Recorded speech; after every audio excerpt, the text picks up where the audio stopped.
एक सौदागर राजा के महल में दो गायों को लेकर आया। दोनों ही स्वस्थ, सुंदर और दिखने में लगभग एक जैसी थी। सौदागर ने कहा, महाराज, ये गायें माँ और बेटी हैं, परंतु मुझे ये नहीं पता कि कौन सी माँ है और कौन बेटी, क्योंकि दोनों में कोई खास अंतर नहीं है। मैंने अनेकों जगह पर लोगों से ये पूछा, पर कोई भी इन दोनों में माँ बेटी को नहीं पहचान पाया। बाद में मुझे किसी ने ये कहा कि आपका बुजुर्ग मंत्री काफी तेज बुद्धि का है और मुझे उम्मीद है यहाँ पर मुझे मेरी प्रश्न का उत्तर मिल जाएगा। इसलिए मैं आपके राज्य में चला आया। कृपा करके मेरी समस्या का समाधान कराया जाए। ये सुनकर सभी दरबारी मंत्री की ओर देखने लगे। मंत्री अपने स्थान से उठकर गायों के बीच में चला गया। उसने दोनों गायों का बारीकी से निरीक्षण किया, किंतु वह भी ये नहीं पहचान पा रहा था कि वास्तव में कौन माँ है और कौन बेटी। अब मंत्री बड़ी दुविधा में फंस गया। उसने सौदागर से एक दिन की मोहलत मांगी। घर आने पर भी वह बड़ा परेशान सा रहा। उसकी पत्नी बड़ी समझदार थी और वो जल्दी ही इस बात को समझ गई। उसने जब मंत्री से परेशानी का कारण पूछा तो उसने सौदागर की पूछी गई बात बता दी। ये सुनकर पत्नी हंसते हुए बोली, अरे बस इतनी सी बात है, ये तो मैं भी बता सकती हूँ। ये सुनकर महामंत्री बड़ा खुश हुआ और उसने अपनी पत्नी से अगले दिन अपने साथ चलने का आग्रह किया। अगले दिन मंत्री अपनी पत्नी को वहां ले गया जहां पर दोनों गायें बंधी थी। मंत्री की पत्नी ने दोनों गायों के आगे अच्छा भोजन रखा और उनको ध्यान से देखने लगी।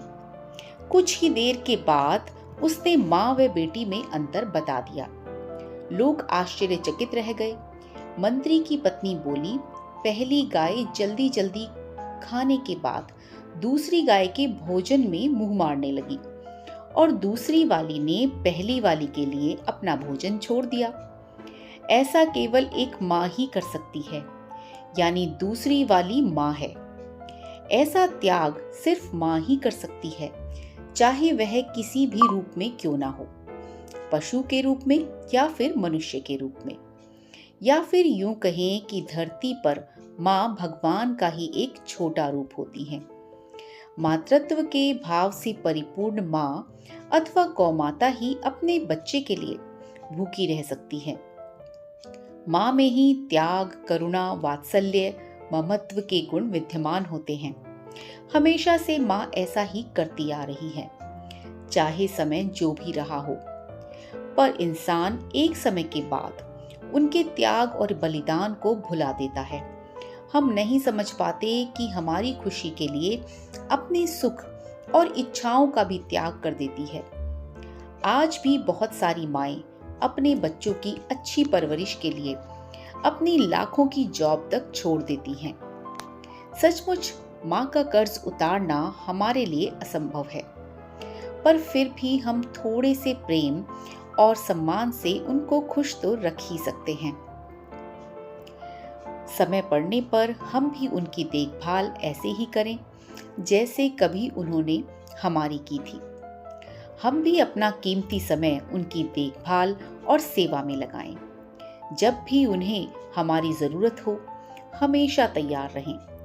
कहते हैं कि समय हमेशा अपने आप को दोहराता है। आज हम जो बोएंगे कल वही काटेंगे। आज जैसा व्यवहार हम अपने माता पिता के साथ करेंगे, हमारे बच्चे उसका साक्षी बनेंगे और वैसा ही व्यवहार लौटकर हमारे बच्चों की तरफ से हमारे लिए होगा।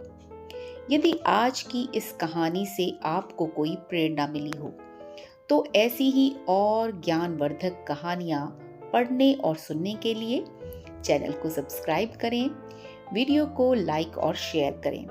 मिलते हैं किसी और वीडियो में ऐसी ही किसी और प्रेरणादायक कहानी के साथ। कहानी पढ़ने के लिए आप सभी का दिल से शुक्रिया।